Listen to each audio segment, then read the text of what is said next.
आपका कोई अपना चला गया है या आपको अपने चले जाने का भय है, अपने साथी के चले जाने का भय है और इसी सोच के कारण आप उदास रहने लग गए हैं, डिप्रेशन में जा रहे हैं, तो आपको अब चिंता करने की ज़रूरत नहीं है, अब ज़्यादा सोचने की ज़रूरत नहीं है, क्योंकि भगवान श्री कृष्ण अर्जुन के इसी डर को दूर करने के लिए 32वां और 33वां श्लोक बता रहे हैं दूसरे अध्याय का 32वां और 33वां श्लोक कैसे मृत्यु के डर को दूर करने में सहायक है।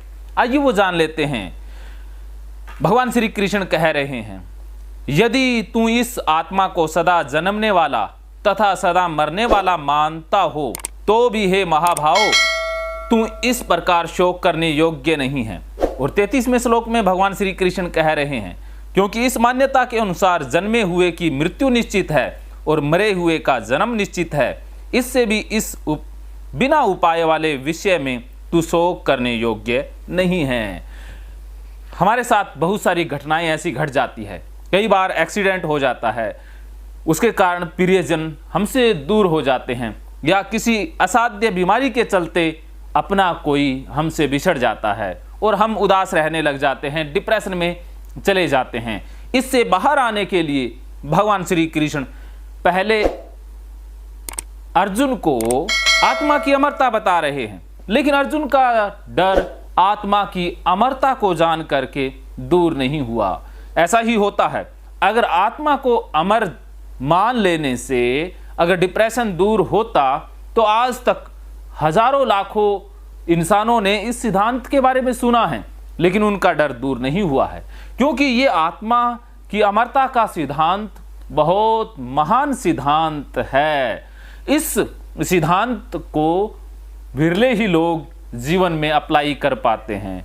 सुनना महत्वपूर्ण नहीं है, सुने हुए को समझ लेना और उसके अनुसार व्यवहार करना सबसे बड़ी कला है। अर्जुन में ये कला नहीं थी, क्योंकि भगवान श्री कृष्ण ने इतना बड़ा रहस्य, आत्मा की अमरता का रहस्य अर्जुन को बताया, लेकिन अर्जुन के अंदर वही डिप्रेशन अब भी कायम है, वो ठीक नहीं हुआ है।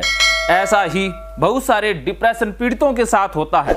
जब उनको बताया जाता है कि सब टेम्परेरी है, अनित्य है, नाशवान है, तब भी वो अपनी उस सिचुएशन से, हालत से बाहर आ नहीं पाते हैं। तब उनको हल्के लेवल की कुछ बातें बताई जाती है, जैसे भगवान श्री कृष्ण अर्जुन को बता रहे हैं कि अगर तू मान रहा है कि आत्मा जन्म लेती है और मर जाती है, तो फिर भी तुझे शोक करने की जरूरत नहीं है। क्यों नहीं है? क्योंकि जिसकी मृत्यु हो गई उसका जन्म निश्चित है। अब देखिए, आपके प्रियजन की मृत्यु बीमारी या एक्सीडेंट के कारण हुई, तो आप मानते हैं कि वो मर चुका है, तब भी आपको घबराने की, चिंता पालने की, उदास रहने की जरूरत नहीं है, क्योंकि अब उसका जन्म होने ही वाला है, उसका जन्म निश्चित है। तो आप संतुष्ट हो जाएं कि मरने वाला जन्म जरूर लेता है और जन्म लेने वाला मरता जरूर है। ये बिना उपाय वाला विषय है।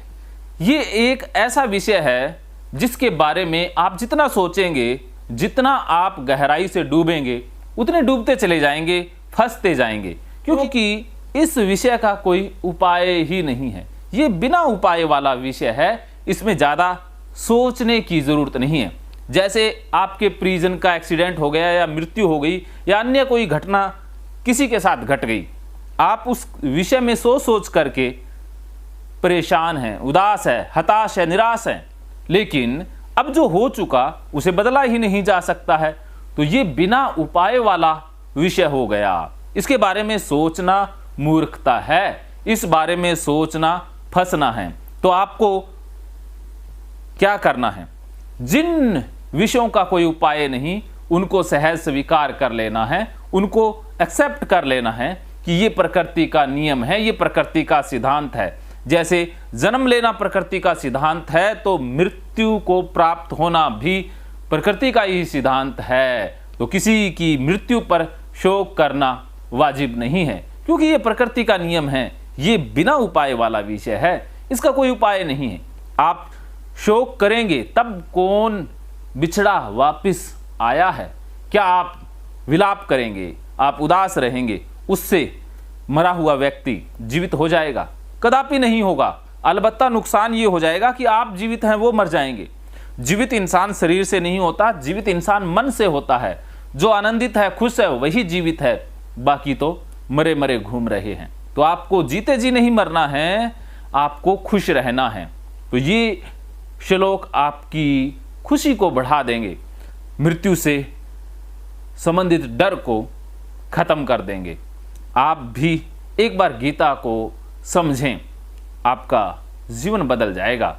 मानो तो मौज है, वरना समस्या तो रोज रोज है। महकेंगे फिर से खुशियों के रंग भगवत गीता थेरेपी कोर्स के संग। इतिहास का पहला ऐप जो गीता के माध्यम से ओसीडी डिप्रेशन का इलाज आसान बनाएगा। ओसीडी डिप्रेशन का इलाज हुआ और भी आसान, और वो भी बिना दवाई, घर बैठे। किसी को बीमारी की चिंता है तो किसी को चिंता की बीमारी है। भगवत गीता ने लाखों करोड़ों का जीवन बदला है और आपका भी बदलेगा। गीता थेरेपी कोर्स में आपको मिलेगा सभी 11 प्रकार की ओसीडी का संपूर्ण इलाज, जैसे गंदगी का वहम, बार बार हाथ धोना, बार बार सफाई करना, बार बार लॉक दरवाजा चेक करना व अन्य सामान की चेकिंग बार बार करना, एक ही विचार बार बार आना, नुकसान व मरने मारने का विचार आना, HIV, rabies, cancer, heart attack का विचार आना, IBS और नींद न आने की समस्या का हल गीता कोर्स में मिलेगा। आत्महत्या वाले विचारों से मुक्ति भी गीता थेरेपी कोर्स से मिलेगी। राजेंद्र जोधपुरिया ऐप पर आपको ओसीडी से संबंधित राजेंद्र जोधपुरिया की किताब भगवत गीता के मनोवैज्ञानिक रहस्य और अन्य टिप्स पढ़ने को भी मिलेंगे। गीता है महान थेरेपी। गीता में CBT, हिप्नोथेरेपी, माइंडफुलनेस, ERP व अन्य बहुत सी साइकोथेरेपीज का समावेश मिलेगा। राजेंद्र जोधपुरिया ऐप एक, फायदे अनेक। आज ही प्ले स्टोर से डाउनलोड करें, लिंक डिस्क्रिप्शन में है। तो देर क्यों, अभी जाइए डिस्क्रिप्शन में और लिंक पर क्लिक करके प्ले स्टोर से अभी डाउनलोड कीजिए राजेंद्र जोधपुरिया ऐप और पाइए अपनी सभी समस्याओं का हल। मानो तो मौज है, वरना समस्या तो हर रोज है।